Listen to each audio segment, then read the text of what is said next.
Hidupku tak pernah sempurna.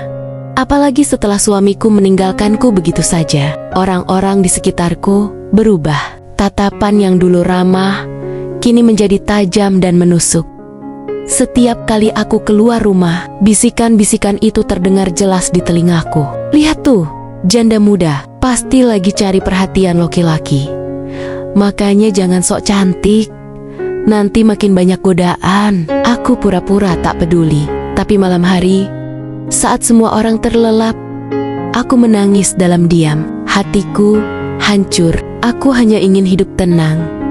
Tapi mengapa dunia seolah menolak kehadiranku? Suatu pagi, aku pergi ke pasar menjual kue basah yang kubuat sendiri. Saat aku menawarkan dagangan, seorang ibu yang dulu sering memuji masakanku malah berkata sinis, "Minun, kamu jualan apa? Atau jual pesona?" Tawa kecil di sekitar pasar membuat jantungku serasa diremas. Aku menelan ludah, menunduk, dan menjawab pelan, "Saya cuma jual kue, Bu. Mau coba?" Dia tertawa semakin keras. "Ah, sudahlah, aku gak mau makan dari tangan janda. Nanti gak berkah." Kata-kata itu seperti pisau. Pulang ke rumah, aku duduk di depan cermin. Wajahku terlihat lelah, tapi di balik mata yang sembab, aku melihat sesuatu semangat yang belum mati.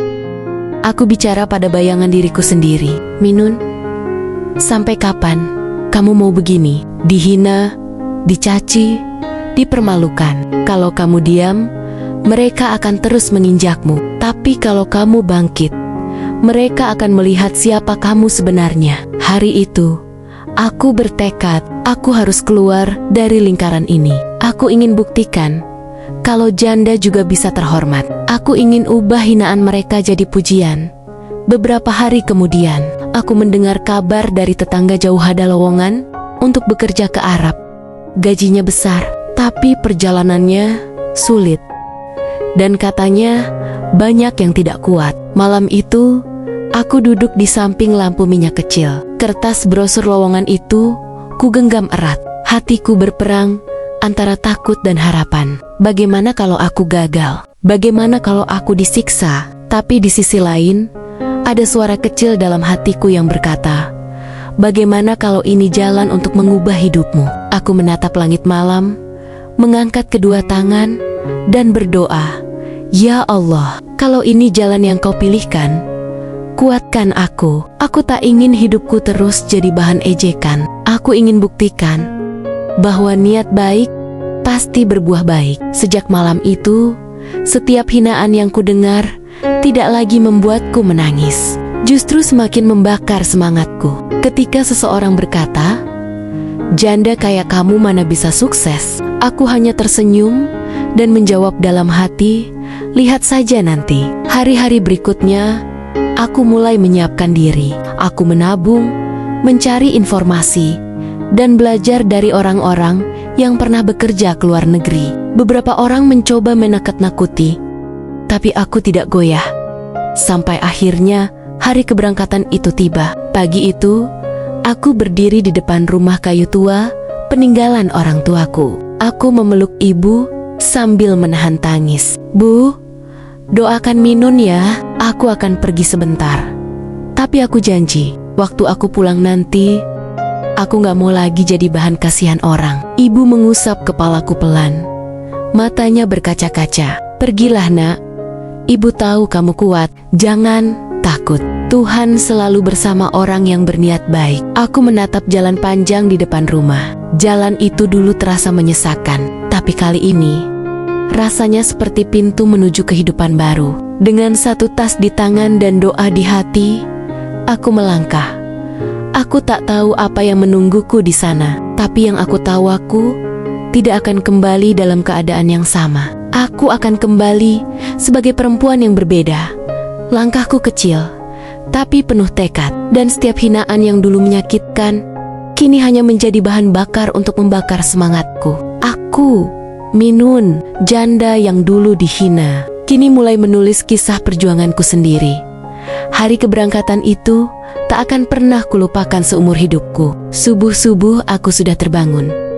Bahkan sebelum ayam berkokok, langit masih gelap, tapi jantungku berdegup kencang, seakan tahu bahwa hari ini hidupku akan berubah selamanya.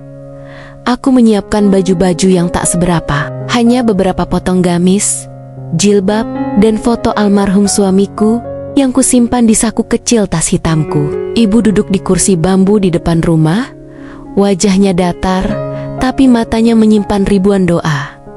"Bu," suaraku bergetar. Ibu menoleh, menatapku lama, lalu tersenyum lirih. "Pergilah, Nak. Jangan lihat ke belakang. Dunia ini luas. Jangan biarkan ucapan orang-orang di sini mematikan langkahmu." Aku memeluknya erat, menahan air mata yang hampir jatuh. "Dohain, Minunja, Bu, aku cuma pengen bahagiain Ibu. Biar kita nggak terus dihina." Ibu mengusap punggungku pelan. "Hinaan itu nggak akan hilang kalau kamu diam. Tapi juga nggak akan berhenti kalau kamu marah. Kadang, cara terbaik membungkam mulut orang adalah dengan kesuksesanmu sendiri." Kata-kata itu menancap dalam di hati.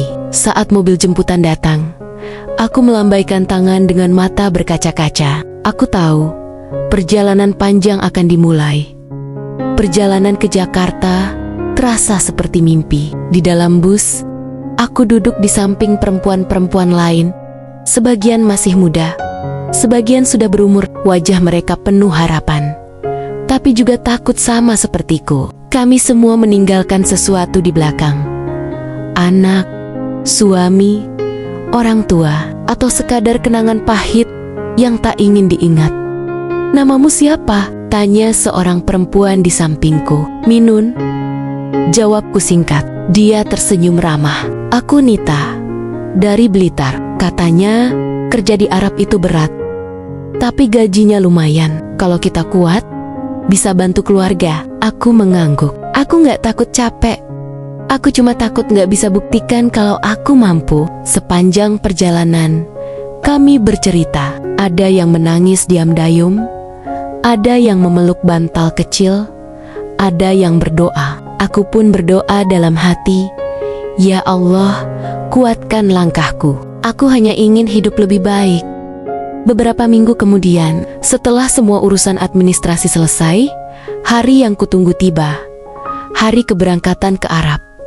Di bandara, suasananya riuh. Ada yang menangis, ada yang tertawa, tapi aku hanya diam memeluk tas kecilku. Saat pesawat lepas landas, aku menatap jendela, melihat Indonesia perlahan mengecil di bawah sana. Di dalam hati aku berkata, "Selamat tinggal, masa laluku." Aku pergi bukan untuk melarikan diri, tapi untuk memperbaiki segalanya. Setibanya di Arab, udara panas langsung menyambutku. Aku tertegun, panasnya menusuk kulit, debu beterbangan, tapi di balik itu ada aroma asing yang anehnya membuatku tenang. Aku ditempatkan di rumah keluarga kaya di pinggiran kota Riyadh. Rumahnya besar, dindingnya putih, dan lantainya marmer. Saat pertama kali masuk, aku merasa kecil sekali. "Namamu Minun?" tanya seorang wanita tua berkerudung panjang. Aku mengangguk sopan. "Naam." Iya, Madam." Dia tersenyum tipis. "Kerjalah dengan baik. Kami tidak suka pembantu yang malas." Aku menunduk. "Saya akan berusaha sebaik mungkin, Madam." Hari-hariku dimulai sejak fajar hingga tengah malam. Mencuci, memasak, membersihkan rumah, bahkan menjaga anak-anak kecil. Tubuhku lelah, tapi aku tidak pernah mengeluh. Setiap keringat yang jatuh, aku anggap doa. Setiap luka di tangan adalah tanda perjuangan.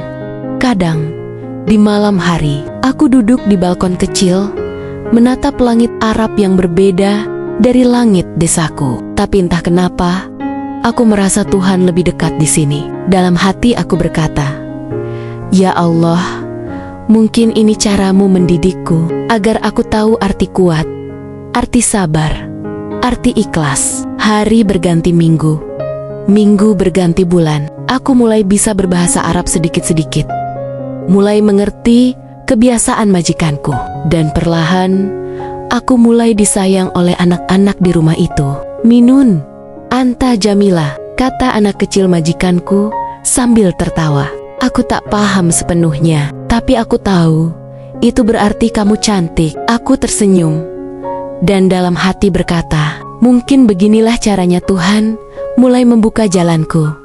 Suatu malam, aku menulis surat untuk ibu. Di sini panas sekali, tapi hati Minun tenang. Aku kerja keras tiap hari, kadang capek, kadang nangis, tapi aku selalu ingat pesan ibu, jangan berhenti berjuang. Aku belum bisa kirim uang banyak, tapi doakan ya Bu, biar suatu saat nanti kita bisa punya rumah sendiri. Aku lipat surat itu dengan hati penuh harap. Aku tak tahu, di balik semua kerja keras ini, takdir sedang menyiapkan kejutan besar dalam hidupku. Kejutan yang akan membuat seluruh perjalanan ini terasa tidak sia-sia. Hari-hariku di Arab perlahan mulai berjalan, seperti roda yang tak berhenti. Setiap pagi aku terbangun sebelum azan subuh, menyiapkan sarapan, membersihkan halaman yang dipenuhi debu pasir, lalu mengurus anak-anak majikanku yang lucu tapi manja. Awalnya semua terasa berat, bahasa yang berbeda, budaya yang kaku, dan rasa rindu yang tak pernah hilang. Tapi aku belajar menelan semuanya. Aku bukan lagi Minun yang lemah seperti dulu. Di negeri orang ini, aku harus kuat, atau aku akan hancur. Majikanku, Madam Rania, orangnya tegas tapi adil. Kalau kau bekerja dengan hati, kau akan aku anggap seperti keluarga, katanya suatu hari. Kata-kata itu membuatku bekerja semakin sungguh-sungguh. Aku mulai hafal setiap kebiasaannya. Tahu kapan dia ingin teh hangat, kapan dia ingin rumah sunyi.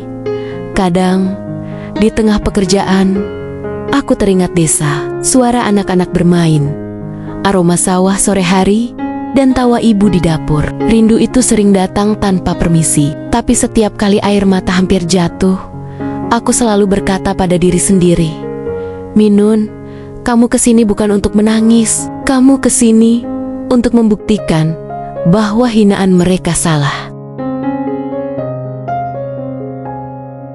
Hari demi hari, aku semakin terbiasa. Bahkan, aku mulai bisa berkekap-kekap dengan para pekerja lain dari Indonesia, Filipina, dan India. Mereka memanggilku Ukhti Minun, Kakak Minun, karena aku sering menenangkan mereka saat stres. Suatu malam di hari Jumat, setelah semua pekerjaan selesai, aku duduk di halaman belakang rumah sambil menatap langit yang bertabur bintang. Cantik ya, gumamku. Tiba-tiba dari arah gerbang terdengar suara laki-laki berbicara bahasa Arab. Aku menoleh. Seorang pria tinggi mengenakan jubah putih sedang berbicara dengan Madam Rania. Dari jauh, aku hanya bisa melihat gerak tubuhnya tenang, berwibawa, tapi lembut. Beberapa hari kemudian, aku tahu pria itu adalah Tuan Hasan, kerabat jauh keluarga majikanku, seorang pengusaha sukses yang sering datang membawa barang dagangan untuk Madam. Awalnya, aku tak pernah berani bicara, tapi suatu sore, saat aku sedang menyapu halaman, beliau lewat dan menjatuhkan map di tangannya. Aku buru-buru mengambilnya. Ini Tuan, ucapku pelan. Dia menatapku.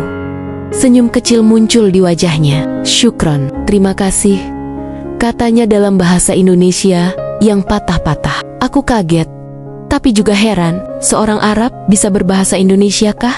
Kamu orang Indonesia? Ya, lanjutnya.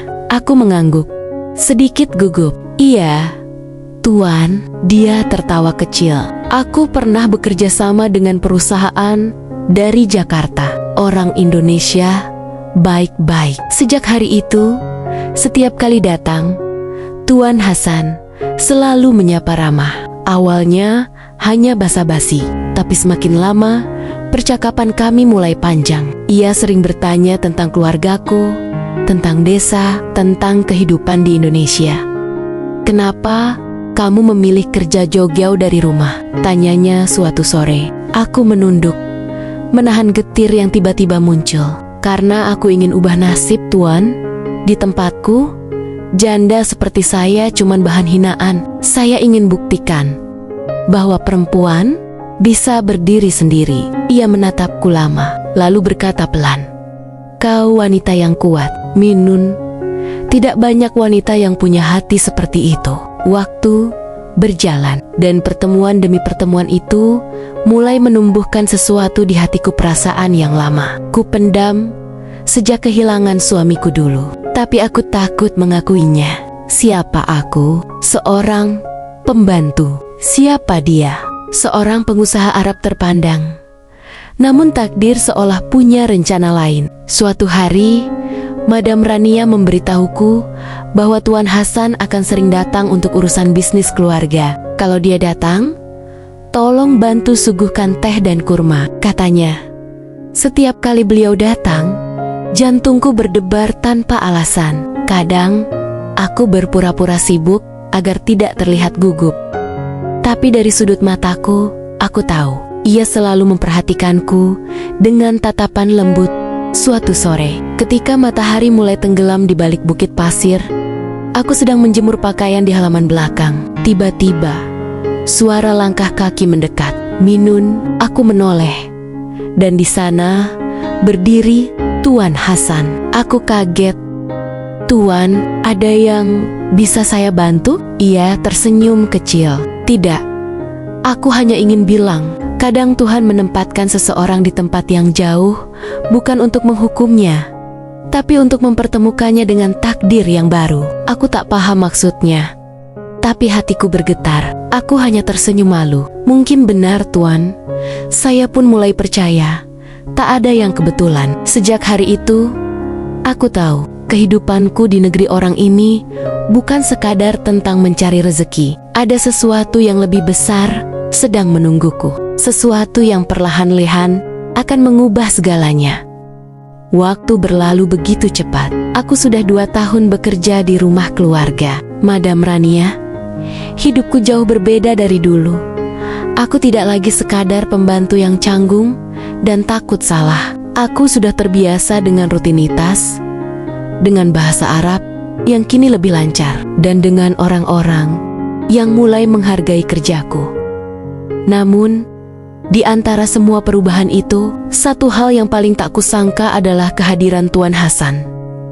Setiap kali ia datang ke rumah majikanku, suasana hatiku selalu berubah. Dari sekian banyak orang Arab yang pernah kulayani, hanya dia yang tak pernah memandangku rendah. Tatapannya tenang, suaranya lembut, dan setiap kata yang keluar dari mulutnya selalu membuatku merasa dihargai.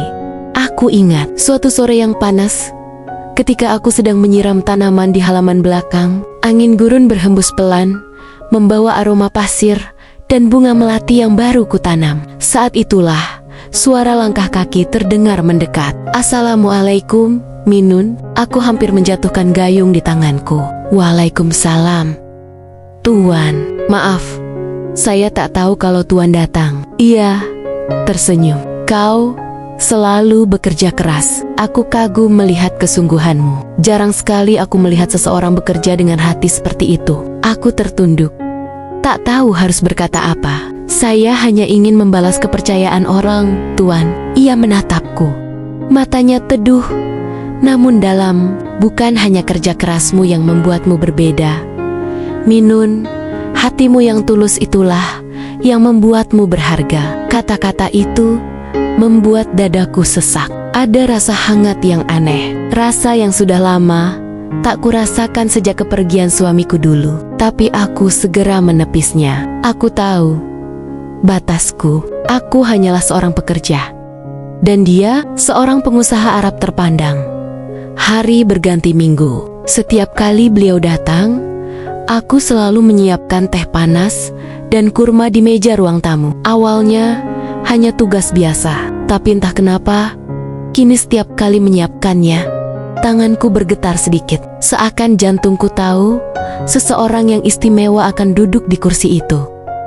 Suatu sore, ketika Madam Rania sedang tak di rumah, Tuan Hasan datang lebih awal. "Madam belum pulang," kataku sopan, "tapi saya bisa siapkan teh untuk Tuan." Sambil menunggu, dia mengangguk. Boleh.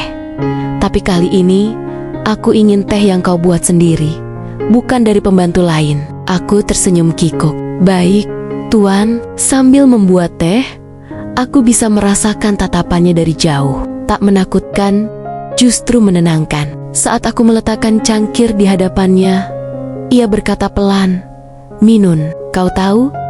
Kadang seseorang hadir bukan untuk sementara. Kadang Tuhan mengirim seseorang untuk menjadi jawaban dari doa yang lama tak terjawab." Aku terpaku, tak berani menatapnya.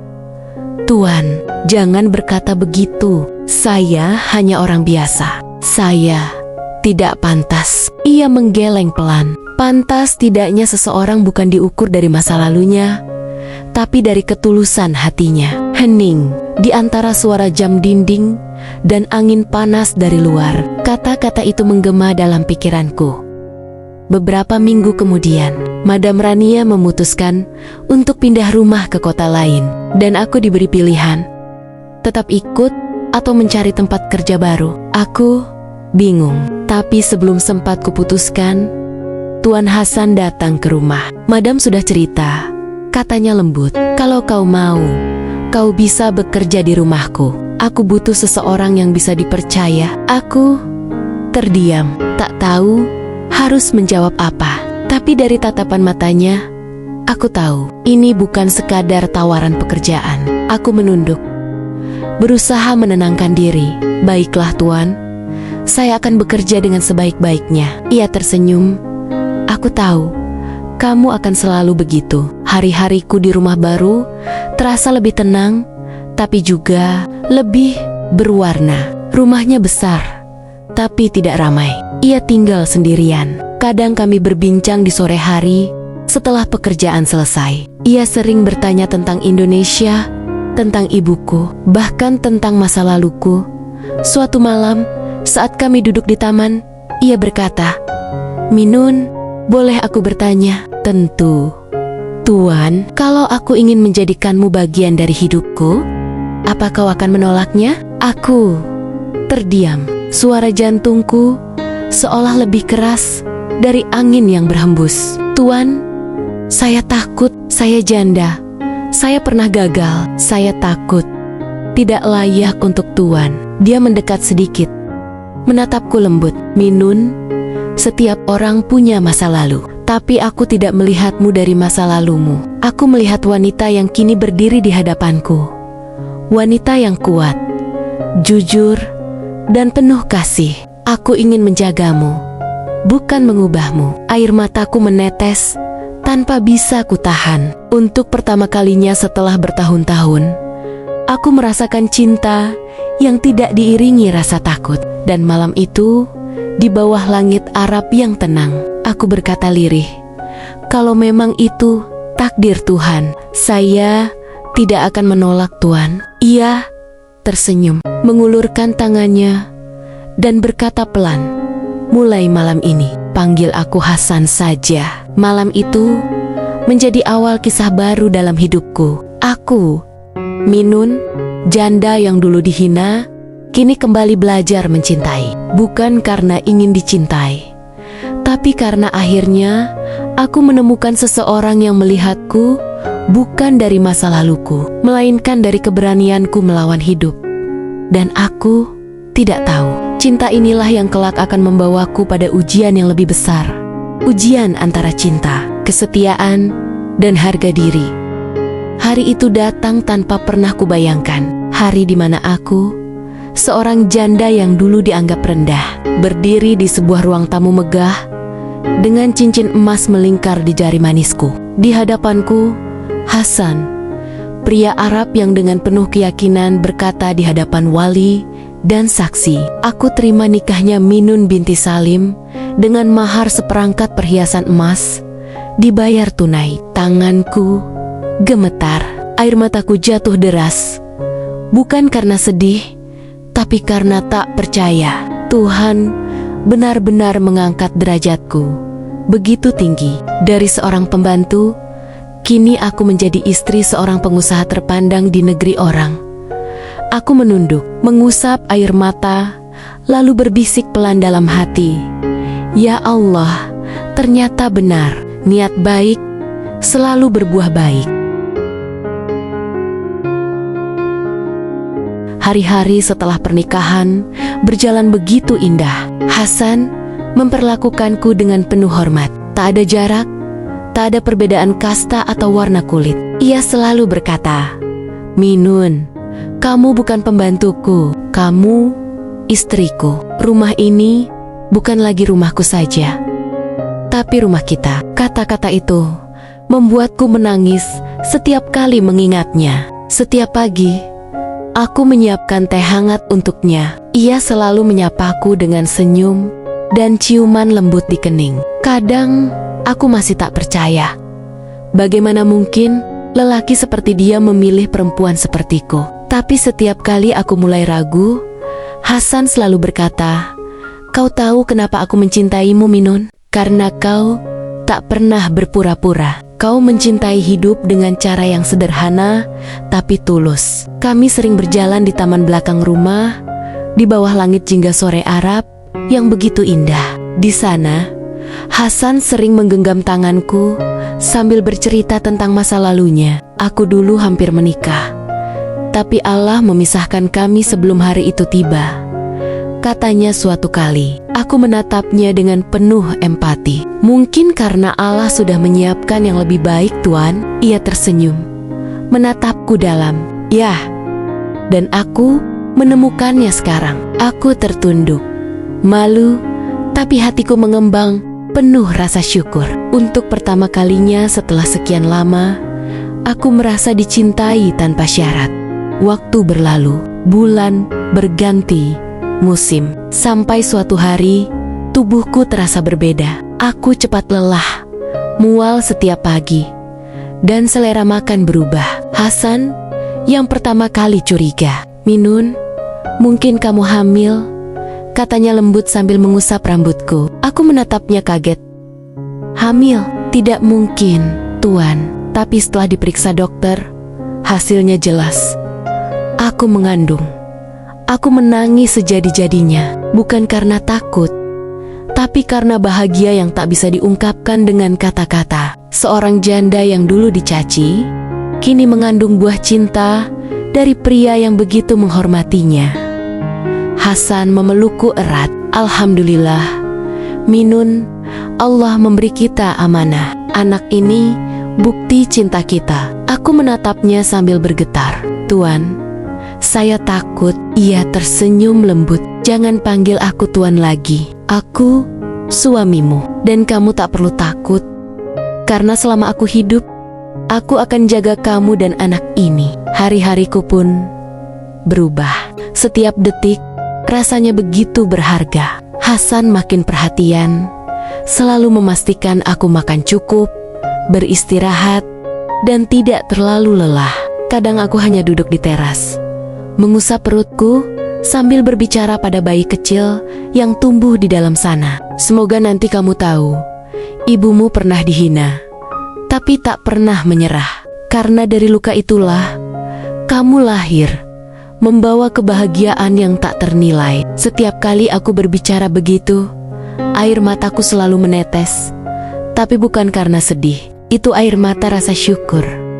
Namun kebahagiaan itu tak berlangsung mulus. Ketika usia kandunganku memasuki 7 bulan, rasa rindu pada ibu di desa mulai menghantam keras. Aku sering termenung di kamar, menatap jendela sambil membayangkan wajah ibuku yang kini mungkin sudah menua. "Sayang," kata Hasan suatu malam, "kenapa kamu murung belakangan ini?" Aku menatapnya dengan mata berkaca-kaca. "Aku rindu ibu, Hasan. Aku ingin pulang.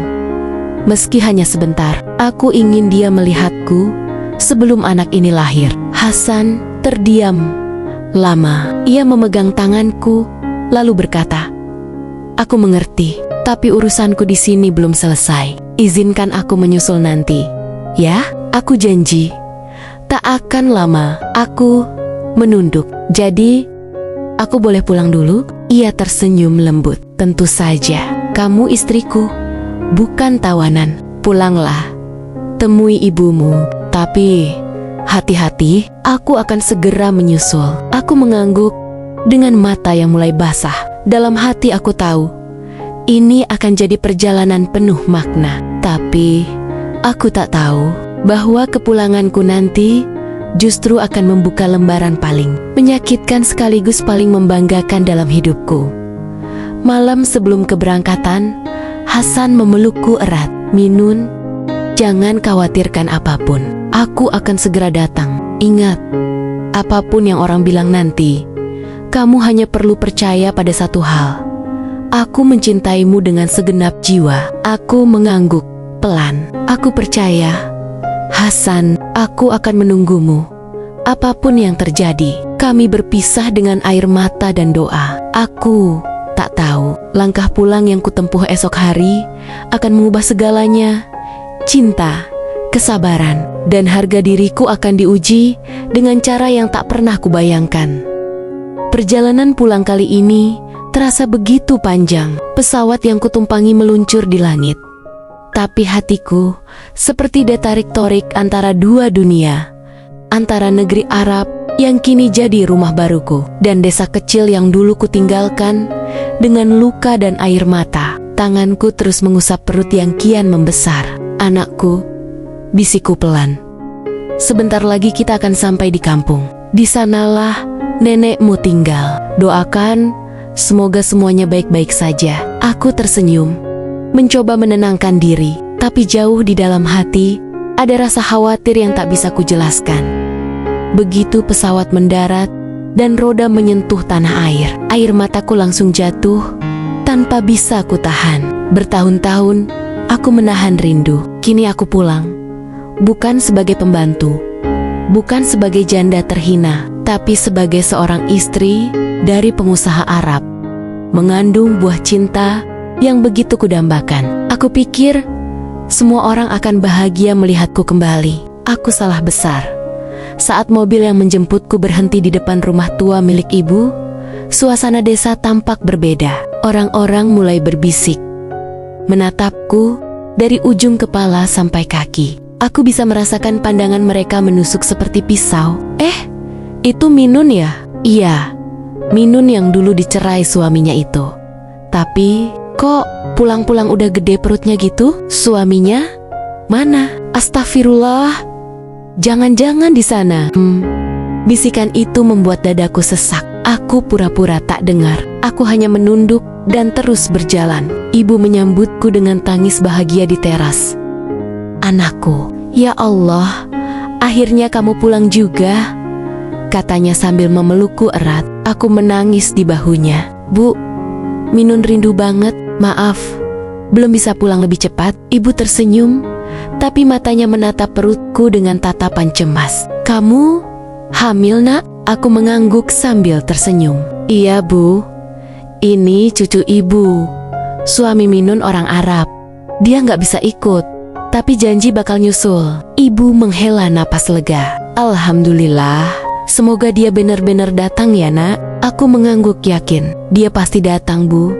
Aku percaya." Tapi ternyata kepercayaan itu diuji begitu keras. Beberapa hari setelah aku pulang, desas-desus makin parah. Tetangga-tetangga mulai datang bukan untuk menyapa, tapi untuk menilai. "Minun, katanya suaminya orang Arab, tapi kok nggak datang?" Jangan-jangan cuma ngaku-ngaku kali, Bu. Kan sering tuh di sana perempuan dipermainkan, pulang hamil besar, tapi suami nggak kelihatan. Aib banget. Aku mencoba sabar. Aku hanya tersenyum. Meski hatiku remuk, ibu sering menenangkanku. "Sudah, Nak. Mereka nggak tahu apa-apa. Jangan diladeni." Tapi malam-malamku mulai penuh air mata.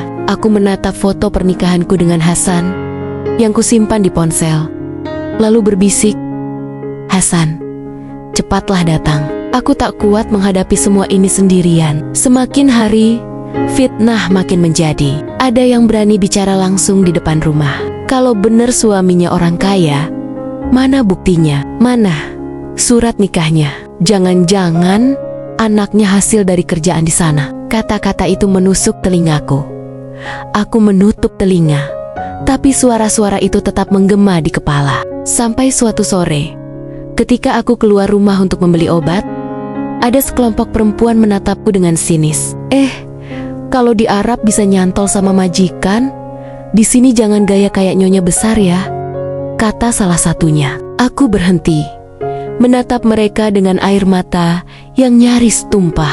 Aku hanya berkata pelan, "Suamiku akan datang. Nanti kalian akan lihat sendiri." Mereka tertawa kecil, meremehkan. Ya, kita tunggu aja keajaibanmu, Minun. Aku pulang sambil menahan isak. Malam itu, aku sujud lama sekali, berdoa dalam hening. Ya Allah, Engkau tahu isi hatiku. Aku tidak berbohong. Aku hanya ingin hidupku tenang. Aku hanya ingin anak ini lahir dengan nama yang baik. Jika fitnah ini ujian, kuatkan aku. Tapi jika Engkau izinkan, buktikan kebenaran di depan mata mereka. Hari-hari terasa panjang. Kandunganku kini 9 bulan. Ibu semakin khawatir. Sementara aku terus berharap pada janji Hasan. Kadang aku menangis dalam diam, memegang perutku sambil berbisik, "Bertahanlah nak, sebentar lagi ayahmu akan datang.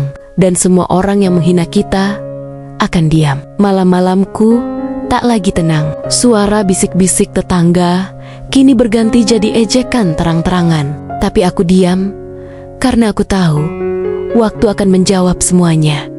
Sampai akhirnya hari itu tiba. Hari di mana langit desa berubah, bukan karena badai, tapi karena kedatangan seseorang yang akan membungkam semua mulut yang pernah menghina. Pagi itu, langit desa tampak aneh. Mendung tipis, menggantung, tapi udara terasa hangat. Ibu sudah bangun sejak subuh, membuatkan sarapan sederhana. Aku duduk di teras, mengelus perutku yang kini sudah berat sekali. Setiap gerakan kecil di dalam sana membuatku tersenyum dan takut di saat yang sama. "Anakku, sabarlah sedikit lagi," bisikku pelan. "Ayahmu pasti akan datang." Aku tak tahu kenapa hari itu hatiku gelisah, seolah ada sesuatu yang akan terjadi. Angin berhembus pelan, membawa aroma debu jalanan dan wangi masakan dari rumah tetangga. Suasana tenang sampai terdengar suara bising dari arah jalan utama desa. Brem, brem, suara mobil besar yang jarang sekali masuk desa kecilku. Semua orang yang sedang di warung dan di ladang menoleh. Anak-anak berlarian ingin tahu.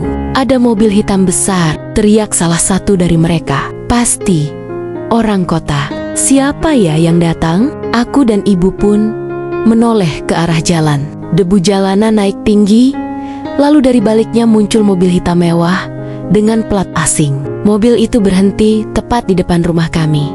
Pintu mobil terbuka pelan. Dari dalam, keluar seorang pria tinggi berkulit sawo matang, mengenakan jubah putih bersih dan sorban rapi. Matanya tajam tapi teduh. Langkahnya mantap. Semua warga yang sejak tadi berkerumun langsung saling berbisik. Ya Allah, siapa itu? Mirip orang Arab. Tapi ngapain ke rumah Minun? Jangan-jangan.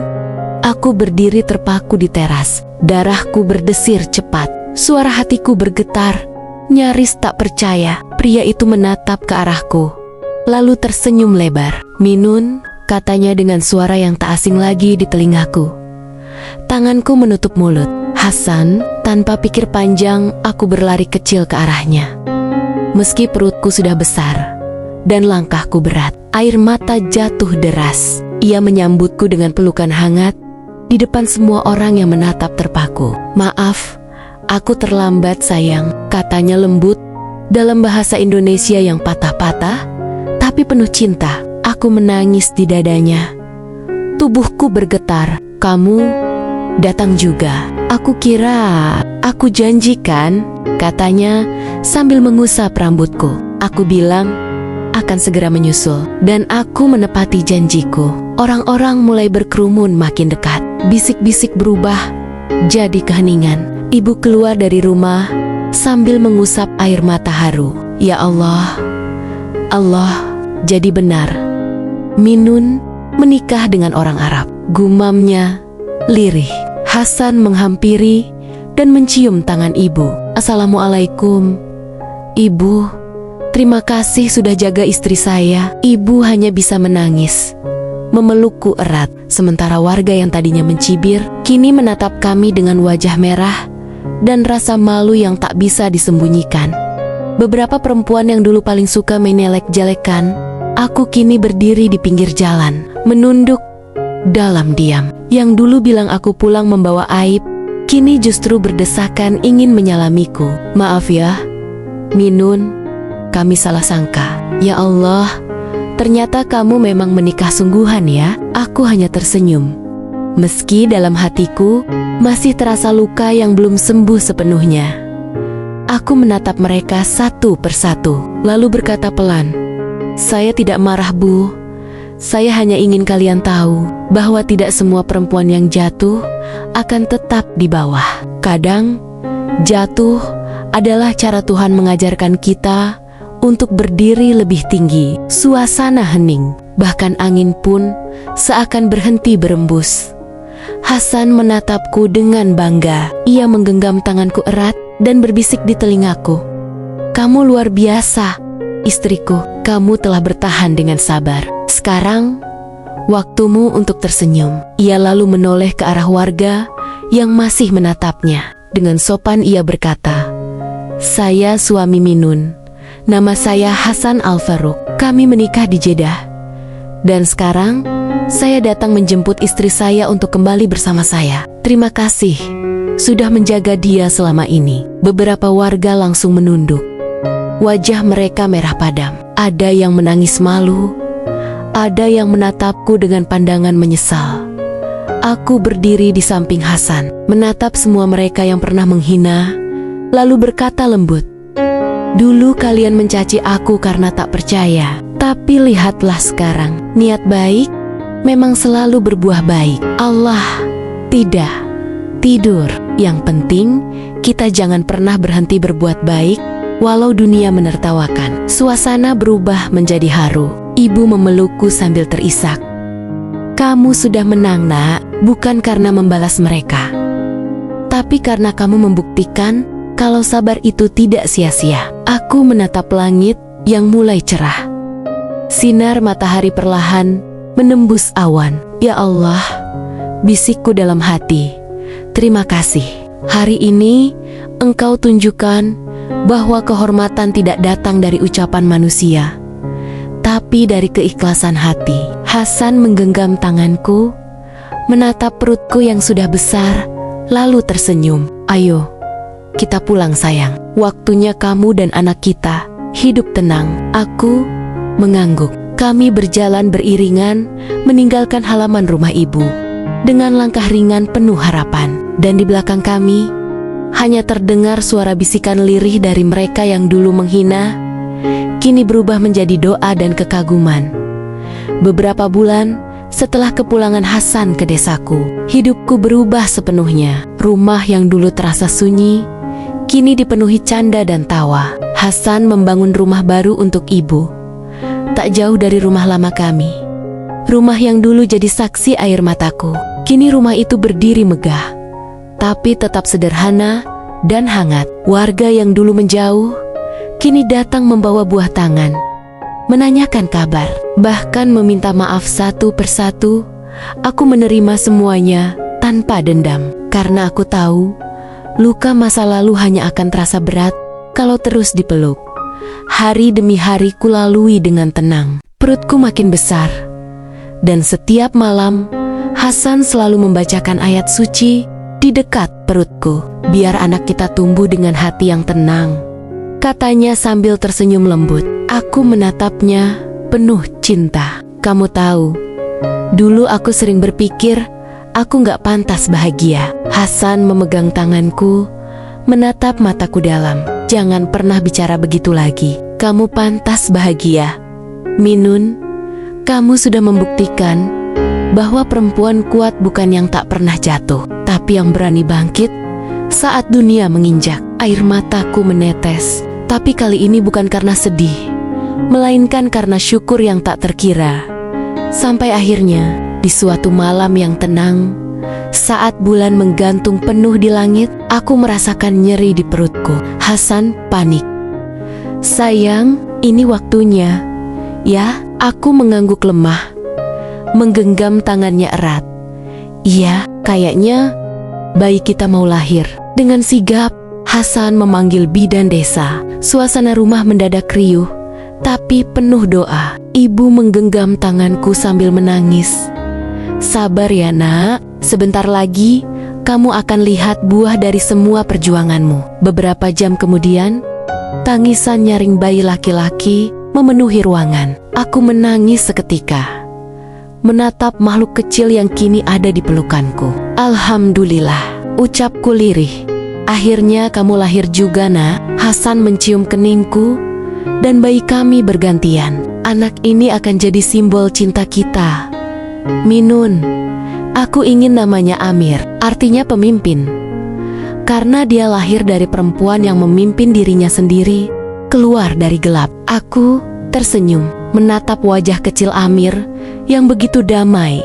Hari-hari setelah itu penuh kebahagiaan. Setiap pagi, Hasan menggendong Amir ke teras, mengenalkannya pada sinar matahari desa. Warga yang lewat selalu berhenti, tersenyum, dan menyapa kami. Tak ada lagi cemooh, tak ada lagi fitnah. Yang tersisa hanyalah kagum, hormat, dan doa dari mereka yang dulu sempat mencibir. Suatu sore, saat sedang duduk bersama ibu di halaman, aku berkata pelan, "Bu, dulu Minun sering tanya, kenapa hidup ini kejam banget sama kita. Tapi sekarang aku sadar, semua rasa sakit itu cuma cara Allah mendidik hati." Ibu menatapku dengan mata berkaca-kaca. "Iya nak, hidup memang keras. Tapi kalau kita ikhlas, ujungnya selalu indah. Lihatlah sekarang.